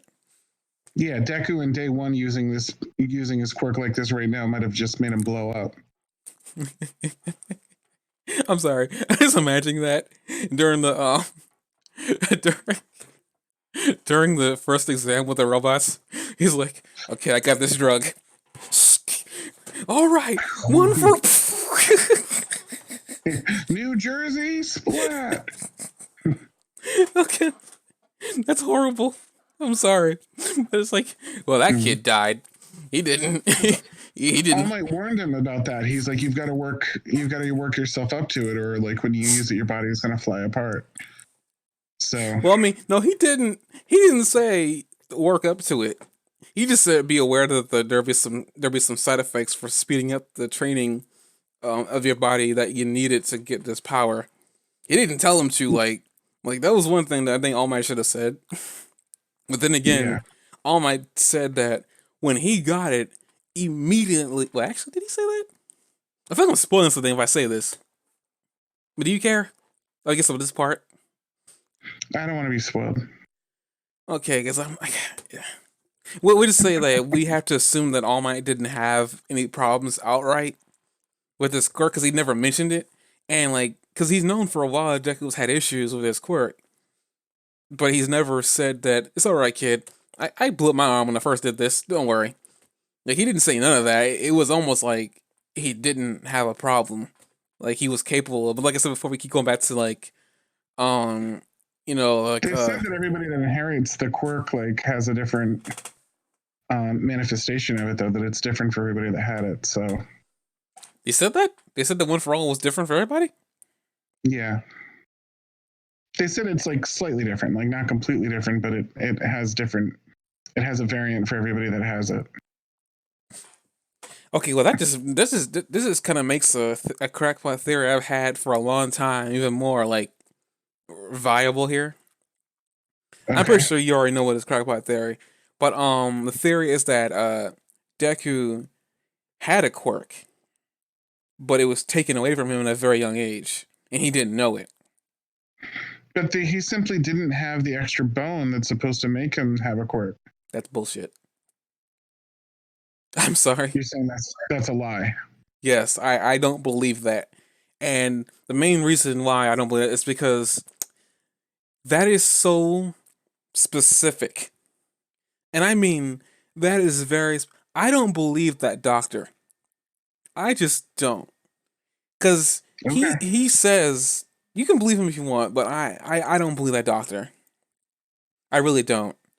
Um, it just seems, for me, it just seems really convenient. Because this doctor, I don't believe for 1 second, didn't know this kid wanted to be a hero. I don't believe for 1 second he So didn't what's his know. quirk? Huh? What would his quirk have been? That's what I don't really know because it's like it could be the lightning being after effects of his quirk not being there. Maybe his quirk is No, I trying to. just thought that was like. I just thought that was leftovers. I mean, it could be that All Might's like muscle form is a side effect of him having All for One. Like we've always talked about that seeming quirk, like, but maybe that was like Deku has the lightning and All Might had the muscle form, and the muscle form is just like a little tiny lingering puff of the burned out quirk that he can do for like a tenth of a second But though, like or All whatever Might he in is. his heyday, he was as muscular as can be, and it wasn't like it was his quirk. He wasn't puffing up when he was using One for All back when he was younger. We saw Maybe he this. was maybe he was using it continuously. Maybe it was effortless for him to use it at that time. I guess I still don't believe that. Like I feel like that just got to be that was just All Might's body. I know you don't. I know you don't really believe that, but I feel like that was just All Might because I know Gran Torino said that Wouldn't like that wouldn't that explain why he didn't have any problems with his quirk if he naturally got a muscle form as part of the eccentricity of his quirk version of the quirk? I guess. But what? No, what? I guess so. But what I'm saying is that Gran Torino said that because even Deku asked him about like did All Might have any problems with this quirk, and he said not really. He like he was gifted. His body was gifted or something like that. He had the body going for him. What he said. He only trained All Might how to fight. Right, but he would have the body um he would have the body if it was just a natural part of the quirk for him. If he got the quirk and then his body like puffed up, but one sign of him like losing the quirk was that his body would like revert back to where it was before he got the quirk. I mean, I give you comfort, but Because at the same time, him I don't deflating believe that. correlates perfectly with his inability to use the. So it's like when his quirk is on, he becomes big, and when his quirk is not on, he doesn't. He's never been able to use it like unless he was big. So are you And saying you don't believe that All Might, you don't believe that Toshinori is like naturally muscular? You think he's just really skinny? it could be. It's just a possible theory that like since they all have, No, they I get do that, say but that do you? I Overhaul. mean, I just want to say because I know you push this whole theory that his muscular form is connected to his quirk. I mean, do you believe that he's just not naturally muscular? I mean, do you actually believe that? I think that's very possible. Yeah. Okay, I mean that's all I wanted to ask because I mean you keep pushing this like, and I said I don't believe that. I believe that he probably is just that and that buff. I mean, I get where you're coming from, but I mean, I don't really know Think because about his fight against All for One. You could tell where his quirk was in his body because that would be the part that got muscular. yeah, but I believe that deformed because I mean he even said when he first met Deku when he first Mhm. deflated that Yeah. this form was just a an after effect of what happened to him with because like he said that Mhm. even saying in this arc too is that he lost a lot of like body parts. Like he lost a lot of his insides. Like he's like a skeleton. I mean, he looks like a skeleton, but well, he lost a Well, lot of like his insides during that confrontation. It's like right. So like maybe his body was in still in better. Sorry. Maybe his body was still in better shape at that point, but it is very possible that like his body show the damage, and his All Might form doesn't show the damage. So it's possible that his body was worse shaped than it used to be, but it could be that that was his natural form, and that when he was using the All Might form, he was big and muscular. But you'll see that there's a scene in the fight against All for One where, towards the end of it, and his quirk is running out, the parts of his body that use the One for All quirk like flare up, and the other part remains skinny. And to the point where like he does a punch at one point, and he goes, "That didn't because I didn't put my back into it," and then his back puffs up. So I'm not saying it's definitely true, but it's a perfectly defendable theory on how his quirk works that explains his muscle form. I'm not denying it, but I'm just saying for me, I generally believe that I get where you're coming from because I mean, like that animation they're doing for him, I mean, makes sense because I mean, I'm just saying that this All Might we're seeing right now and all that he's doing, yeah, I mean that buff form that he's doing right now, it's like it Mhm. explains when he's using his power, but I mean he even said that he only does this to keep up appearances and like it's just like he's faking it because like apparently at the poll, I mean he used people at the poll puffing at their chest or whatever. That's essentially what he's doing. But I honestly, don't remember them like speaking about the muscle form directly like that. no, Like that's he brought one of the he I mean he one of brought the it up. enigmas that, one of the enigmas about it is that like they don't talk about the muscle form. It's just sort of there. No, I mean he brought it up like when he first met Deku. It was like one of the I first don't two remember that. episodes. He brought it up. Like he said that this is more of him puffing up, or whatever. I forgot what he's like. It said it's like one of the first two episodes of the series. Mhm. But like I mean like, but all I'm saying is like if it wasn't for the fact that like because I mean I'll say this much. I can agree to you halfway because during his like when he flashed back during that fight to his mentor, we saw like a young All Might and he wasn't muscular back then. But typically like at least in anime fashion, like whenever a kid like that gets older, they typically work out and typically the result is a more buff version of themselves when they're like 25. Uh Yeah, but not everybody's buff like that. Like Night Eye is not buff. Yeah, but it doesn't mean there can't be a naturally muscular dude in the world. I No, it mean, doesn't have to mean that. even Vlad I is think, buff. I mean, with my track record with this series, like I'm wrong probably, but it does. I don't see a weakness to it. I think it actually explains more than it than the questions it raises. No, I get that. I'm just like, It's probably wrong, but it does it would be a completely, as far as I can tell, it doesn't have a big hole, except what you're talking about where he says he does it to keep up appearances. If that's really true, then obviously that's not ideal. no, I get that, but at the same time, it's like I keep thinking back to when he was younger, and it just doesn't. I just don't know why he would like. I mean, because like that just seems really weird to me. Because like if he is as skinny as he is when he's like deflated or whatever, there's no way Mm, he could walk around this town. Because like I mean, even like when they first saw him when he first got deflated, they all screamed as a skeleton. Like right. I mean, granted, that's nothing. That's really nothing. Because I mean, like people walk around looking weird all the time. But I'm just sitting there saying like it just seems kind of weird that if he looked like that as a kid, that's very weird and disturbing to me. Because like, why are you so skinny? That doesn't make any dang sense. Even if your muscular form is just a an after effect of having all for one in your body, it just seems kind of weird to me. It's like you should be hurting yourself then, but for whatever reason, you haven't confirmed nor denied that you've ever hurt yourself using this quirk. The closest we got is when he was fighting all for one that last time, and his quirk was diminishing throughout the entirety of the fight. But even that, half the time when you're like switching the side you're using that quirk on, you healed immediately. I don't know if that was just a visual thing, and they forgot that his fist was bleeding. I don't know what was happening there, but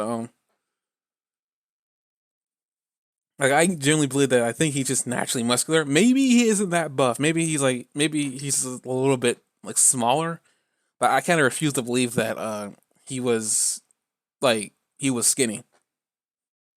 Like I refuse to believe Yeah, that because he had to train Deku to get to a point where he could even inherit it in the first place. Apparently, so him being that skinny makes no sense in the context of how he gave the quirk to Deku.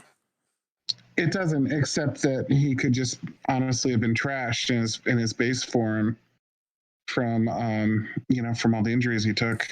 Like that would take a toll on your body.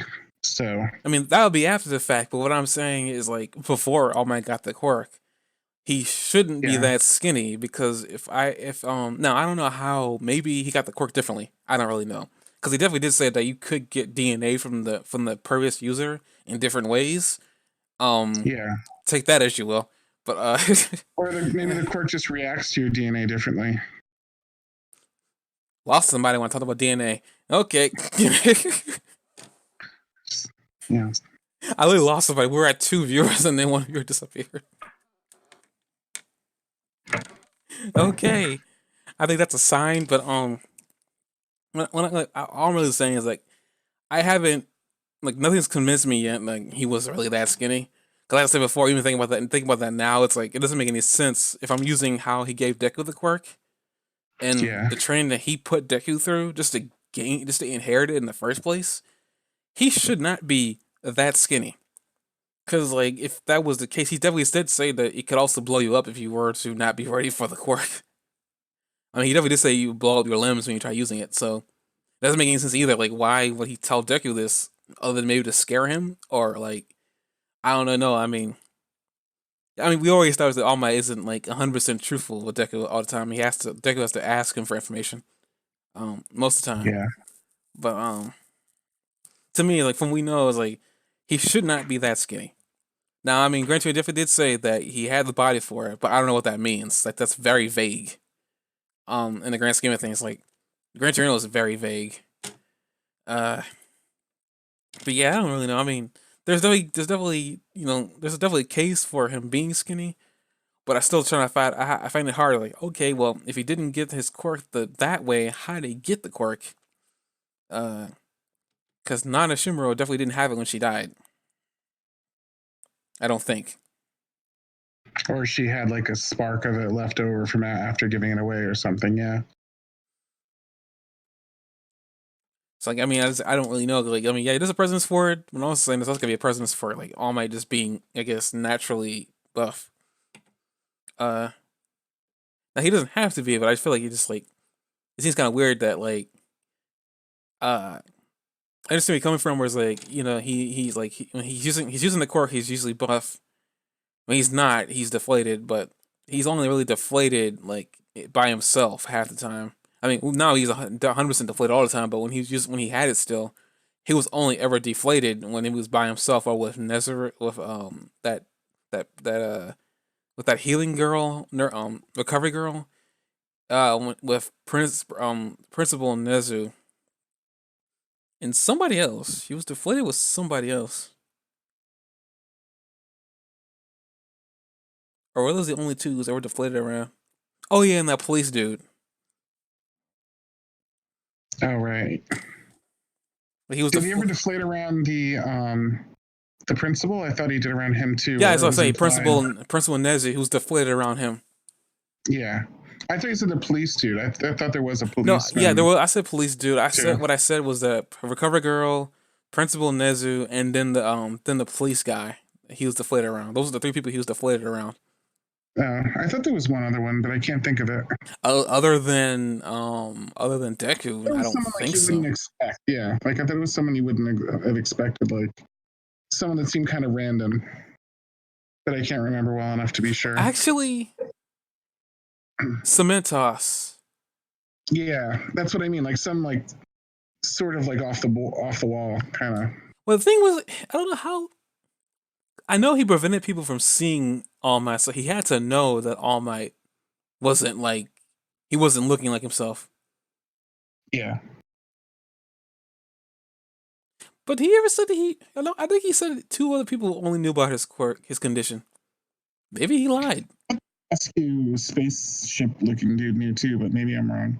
No, I don't I think thought 18. I don't think 18 knew. Actually, I I could thought be he wrong. covered for him so he could get out of there when they started seeing the steam rising. And I'm not remembering that whole 3 thing, but the thing is, like, I don't know. Maybe. Because they knew he was like in danger But and they gave him an those excuse to people. I disappear. mean, but the thing is with those two people though, I don't know if you consider being deflated around them, because especially in the situations they were in. Because like Yeah. even when 18, if you can say he was covering for All Might wasn't there. He was dealing with President Nezu's like story time and tea time. Um, and like even I don't know if I consider like Cementos throwing up a cement wall in front of him being deflated near him. I mean, they were in the same vicinity, so I can't deny that. But I don't know because Yeah. like has he been deflated around these two at any other point in time? We don't know because we never seen him deflated around them at But it any other seems like time. they at least knew that it was a thing. But now I'm If they thinking, were no, but now, covering for him, you know? yeah. But even now, I'm thinking about that. During that moment, they were talking about the when all the teachers were around, like around the table, talking about that talking about the trader. Wasn't he deflated Mm-hmm. there? Maybe. I can't remember anymore. I didn't. It's been a while. Yeah, I know it's been a while. But I'm just trying to think. It's like if he was deflated there, they had to know at that point. Yeah. If they didn't know, um, I'm starting to think maybe All Might only told certain people, but the principal took it upon himself to tell other people. Maybe Yeah. that's what happened. Is that he? Because I mean, the principal does seem talkative. He talked All Might's ear off before. So I mean, maybe that's what happened. Is that maybe they only found out because the principal told them in confidence. I guess. Because I will Yeah. say, even if that was the case, All Might coming to the city to pick up another successor. First of all, it'd be really difficult to keep that form up, um, and not get caught in skeleton mode. Because like that building is very active with people. Like at some point, you think you would have gotten caught. Yeah. But I guess even that was weird because like Endeavor must have never known because he was shocked to see All Might's deflated form. Yeah. I feel like if there was someone I wouldn't tell, it would be Endeavor. Give Endeavor a break, Mike. He's almost a bad guy. Well, almost is still pretty far away from being a bad guy. Yeah, when he's not beating his wife, he's a champ. He was never. Are we back on this now? He was never beating his wife. Or torturing her, abusing her, He whatever he was wasn't doing any of that. threatening her, sending one of their children off, He didn't do that. Well, I mean, maybe driving her with to that brother we don't madness. know anything about, but maybe with him. But Yeah, he's never driving her to physically. madness. He's never physically or like he's never done anything to her, which is the ironic part. The only reason she's even in that hospital is because she burned her son because she was afraid of him. Mm-hmm. Like, if anything, she's more at fault than he is. Now, I'm not saying that her trauma had nothing to do with Endeavor, but at the same time, she didn't need to burn her son. That burn mark is. I thought that was from his father until they revealed it was from his mother. I was shocked. Only villains are almost a bad guy. No, villains are bad guys. Well played, Eliza Barr. Well played. But I guess that's about it. Because like I mean, like, we got the preview for next episode, and we see that well, it looks like Chisaki's dead. Well, not dead. He's taken down. Everybody's Mhm. like calming down. There's a scene where we see Deku holding Eri. We can only assume that means he's trying to calm her down from using her quirk all the time. Yeah. So like we got to deal with the aftermath of that. Night Eye lost an arm. Lost It was most of kind his organs. Yeah, Night Eye lost a lot. Maybe Eri can revive him. Hmm.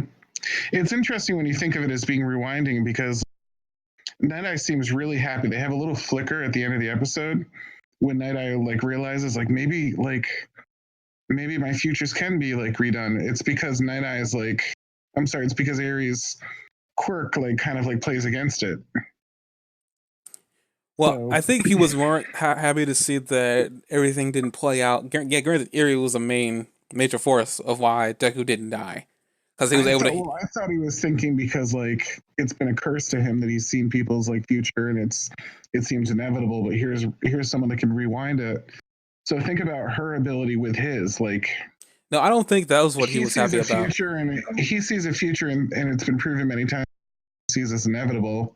And here's somebody that like if he sees a future and doesn't like it, like she can make it possible for that future to change.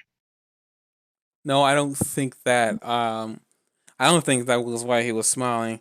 Granted, Eri had a huge impact on that outcome of that fight, but I Mm-hmm. think it had nothing to do with like Eri rewinding Deku's death because he wasn't dying in that fight. He was just more hurting himself, which could have probably led to a death. But I'm just gonna sit there and say that no, she was Night just Eye rewinding. says straight out, I saw Dek Deca will die and the other guy gets away. I saw it, it's inevitable.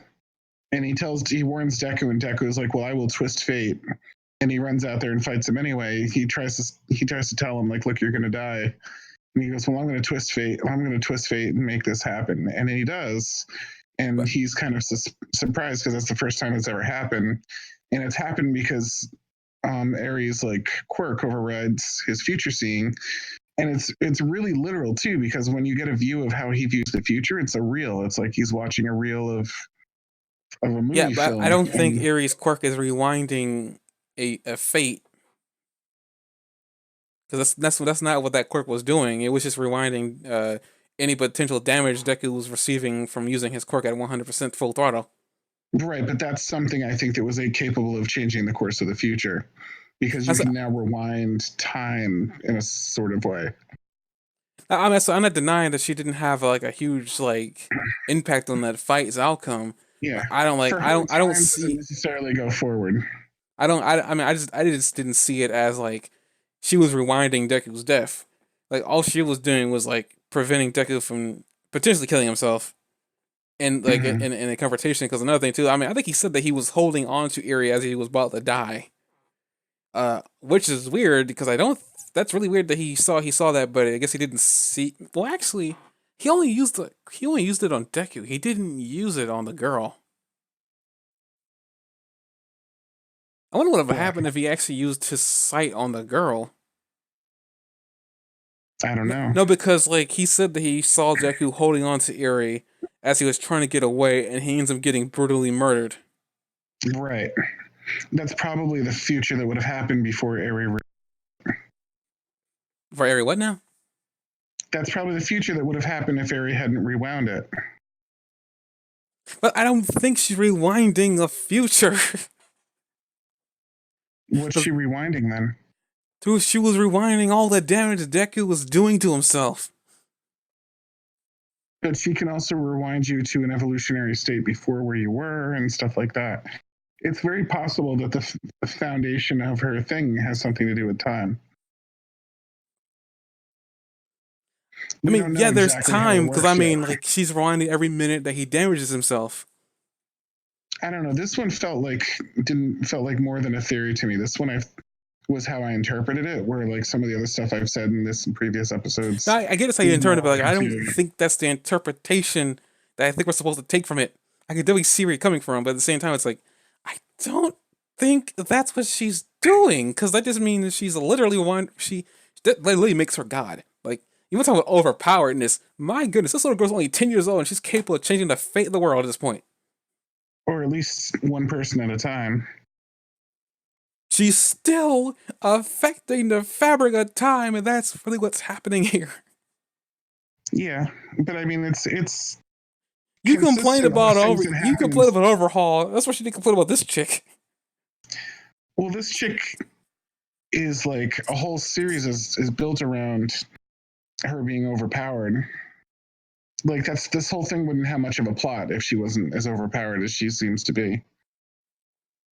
I get that, but honestly, because it looks like she's only able to affect what she's touching, there's no way she affected a hypothetical death because she can't touch hyperbole. I don't think you can. But then again, that's where you probably could. But that's beside the point. She was touching Deku, and she was constantly rewinding every single bit of damage he was doing to himself because every hit he would have broken his arm. Even Deku said that um, she was rewinding every impact before he could feel the damage from it. Mm. So she was rewinding it the minute that the minute that damage would have occurred. She was able to prevent him from hurting himself,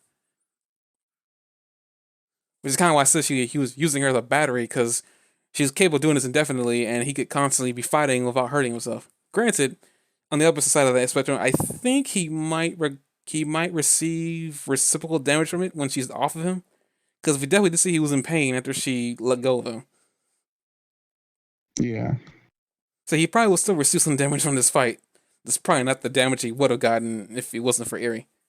But I still hold the fact that I don't think that, granted, there's some precedent that probably could be, but I don't think she was affecting the space time continuum because that is by far ridiculous. Now maybe she could do that in the future, but I don't think she's doing it now. It's pretty like precedented in other superhero genres. This ain't like it isn't like every other superhero genre. Every single hero is getting some screen time. I know, but like I mean, X-Men and Avengers and stuff like that, they all Yeah, but get even some in the screen X-Men, time. the only people that are capable of doing that are the Omega level mutants, right? What, changing time? But this like affecting the space, like the fabric of time and space itself. Like they're the only ones that are Yeah, capable of doing that, right? Omega level mutants are pretty common, believe it or not, in the X-Men. Like Storm, Iceman, like there's a lot of Omega level mutants. But yeah, this show is not like any other superhero show. And I'm not sitting there saying that like it's impossible. That's what she was doing, but I don't think based on because like that's really weird because that means she has no limit to what she can do, and I think every quirk has to have a limit. Like no matter how powerful it is, I mean, even like Tomoaki Shigaraki, he has to hold things with just 4 fingers because no, wait a minute, no, well, wait, yeah, well, 3 fingers and a thumb because if he touches it all, everything just disintegrates. Well, it could be her limit is one person at a time or someone that she's in contact with. We don't know exactly what's going on. It seems like the ability started once they made contact, so it might be only someone that she's in contact with. It might not be something that she can do to objects. We don't know any of that stuff yet. Like it No, could they be said that hugely limited. they said that she's capable of rewinding things. She can rewind humans. She can rewind objects. Like Oh, okay. anything, she's capable. She's capable of rewinding like the state that this person's in. Yeah, so that makes her more powerful than Overhaul, pretty much. Wait, To a certain point, wait. I except guess. she can only find a state that it's in, where Overhaul can make a new state. Wait, who's Forge? Because Elezabar says that he's nowhere near Omega level, but he built a time machine because he went, huh? It would be neat to build a time machine. But that's science. But to his point, Forge, I think his ability is technology, and then he was able to use probably his technology mutant ability to create um, a time machine. So yeah, that makes sense. Wait, he's a technopath? Yeah, I mean, I don't know. Elizabeth probably knows better than I do. I think Forge's ability has something to do with technology. That like he's a whiz at it, or he can virtuoso at it, or he can do almost anything, like Iron Man, basically, but with technology.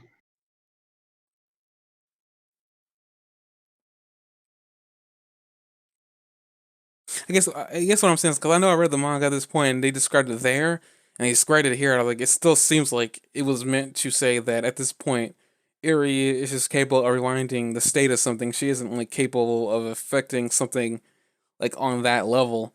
Now, I think what it really came down to, like why Night Eye was so smiling, was yes, Deku changed like the fate, and like I guess he realized that Eri had something to do with that because it was something unpredictable that he didn't see, which now just gives Night Eye hope that there's possibility that maybe there are things he does not know about that could easily affect the outcome that he sees. Yeah, Forge's mutant ability is to make any machine he can think of. Excuse me? That's weird and very specific. So I guess he's limited to what he knows? what he can imagine. Well, that's ridiculous, because, like, that's kind of like the same limitation the Green Lanterns have. Like, they're capable of making green constructs of anything that they're capable of imagining. Yeah. It's ridiculous. That's legitimately ridiculous. And he's not on Mega level? Oh no, because a mega level doesn't have a lot to do with the amplification of your power. It's I think a mega level is defined as being able to change something on a molecular level. So like He isn't Overhaul could doing he isn't doing that with just like I'm sorry, I'm still focused on this guy. He isn't doing that like with his ability to make anything he can think of or imagine. Forge. Yeah. No, because he still I think he doesn't make it appear, he has to build it. I guess back to your point of Overhaul. I mean, yeah, I guess Overhaul in this circumstance would be an Omega level mutant, Yeah. but Like Professor X is not an omega level mutant. it's actually ridiculous, and he's mid-tier mutant. Mutants are broken AF. Yeah. Professor X is not a mid-tier omega level mutant, but he changes his body to ice when he as part of his omega level like ability. Excuse me, Professor X can do what now? Professor X is not an omega level mutant. He's powerful, but he's not an omega level. I don't think Magneto is omega level either, but Iceman, for example, is because he can change his body on a molecular level. He becomes ice. So it's like sometimes it has very little to do with how fundamentally powerful you are, whether or not you're omega level. Very often it does, but there's there's a annoying level a number of the X-Men that like are omega level. Is Like Gambit off the Omega top of, level? I think he might be, or some alternate versions of him are. I know that Gambit's ability is partially stunted by Professor X in the same way that Jean is. I think Gambit is considered Omega level. I know that Storm, Iceman, and there was a third one that I was thinking. Oh, Jean are all Omega level. I Well, think well, Gambit, isn't or Jean at Grey, least some aka versions of, Phoenix? Oh, sorry. What? at least some versions of Gambit are Omega level. I guess what I'm saying is like, if it isn't Jean Grey, aka Phoenix, when she's in that form, just Omega level because of how busted she is. Because isn't she capable of affecting the world around her like at a molecular level in that form? Phoenix is not a mutant. Phoenix is like a force, but Jean herself is an Omega level mutant. Gambit is Omega level depending on which timeline you're in. Oh, Yeah, some versions of Gambit are Omega level, and others that have sucks. potential to be Omega level. That really sucks because I honestly like you said like a molecular level. I kept thinking about like him and like how his ability works when he's able to supercharge anything that he has on him, and I feel like that will be able to do that on molecular level. Almost like you have to be doing that on molecular level. Yeah. Gambit, Vulcan, Iceman are Omega level. Jean is Omega level without the Phoenix Force. Hmm. But Storm, Elizabeth Storm is also considered Omega level.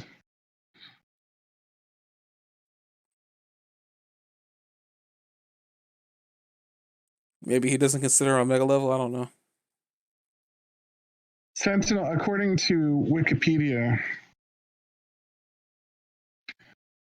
Sentinels have considered her an Omega level mutant at least once. Maybe there was a point where they did. Maybe. Well, we're at 2 hours here. We probably should end this here. Just never realized we're freaking 2 minutes, 2 hours. According to this, Magneto is Omega level. I was surprised to see that. Wikipedia has a list of examples of the known Omega level mutants, and Actually, I, Franklin Richard is too. I think for a long while Magneto was considered Omega level. I want to say I think But during the original. I mean, I might be wrong about this too, but I think during the cartoon. I think. Well, I mean, I guess we're gonna end this here. But I guess like when the cartoon, I think Magneto was even stated himself that he was Omega level, but I don't really know because that's really going back into time for like it the doesn't. My understanding about how Omega level doesn't make like the way I understood a Mega level mutant doesn't fit Magneto being one, and actually doesn't really fit Storm that well either. But according to this, they are. But I had a book that like went deep in like I still have it downstairs in the basement. But I read through a book once that explained the official definition of what a Mega level meant, and it was really focused on being able to manipulate things on a molecular level. Jean can do, even without Phoenix Force, and Iceman can do, and a few other. But Magneto, I'm not sure how unless he's manipulating on a molecular level by like controlling its magnetism, and then he could probably even get more than molecular at that point, like probably atomic at that point, if he was really extending it. But by that logic, there's a few other people that like at that logic, like um Jubilee could be Omega level, so it just becomes weird, like, and possibly bullshit, like how Omega level is defined. I guess as we're ending this here, as like the true ending here, according to Lazarbar, Franklin Richard is a step up from Omega level, and he's not really a mutant in the same way as the X Men. He's a straight up reality warper like Protus. We're gonna end that here because we just literally ran off from an anime to a cartoon. It was fun though. Yeah, I'm not saying it was fun, but we literally got derailed, and I blame A Lazarbar. lot. This would Like, have been like a half-hour episode if we just talked about this episode. As much as happened here, I felt like I came out of this with more questions answered than asked in this episode. I think it's a good thing because like this was just a huge heaping pile of fighting near the end of it, and I enjoyed every single minute of it. I'm glad No, that there was like tons of story in here. You got the backstory of Overhaul. You got the backstory of Aerie. You got character development for Midoriya. You got to see what his like quirk unleashed was like. You got to see Aries' ability unleashed. There was a lot of story in here, but it was mostly answers to things that they'd asked before. There's very few new questions happening. no, I get that, but Even in the preview for what the I'm next saying, episode, you're like, okay, his hand wasn't repaired. Somehow Night Eye got away. The only question I have there is like, how did Night Eye get? I'm sorry, not Night Eye. How did Eraserhead get away, but the guy that captured him not? Because last I checked, Eraserhead captured, but when they did a preview for the next Eraserhead's like walking away with the group. And with a muffled Jock, we're gonna end this off here. I guess next week we'll come back with the next episode, and we'll find out what happened to who and when. And I guess we'll figure out, I guess, what Aries' next, objective is with the rest of her life, because now she's free of the guy who's capable of destroying and killing her over and over again. Maybe she'll put on some shoes. Now you're getting too far with that. That's a good point. She has to put on pants first. Oh god. Next big challenge for Aries, gotta put on this pair of pants. He just got Morgan Freeman in the background, and to this day, they say Aries still stares. 100% clothed. To this day, they say that Aries still looking at those pants on the bed. She has yet to figure out how to pick them up. These are sad, sad times. Oh my god. See you guys next time.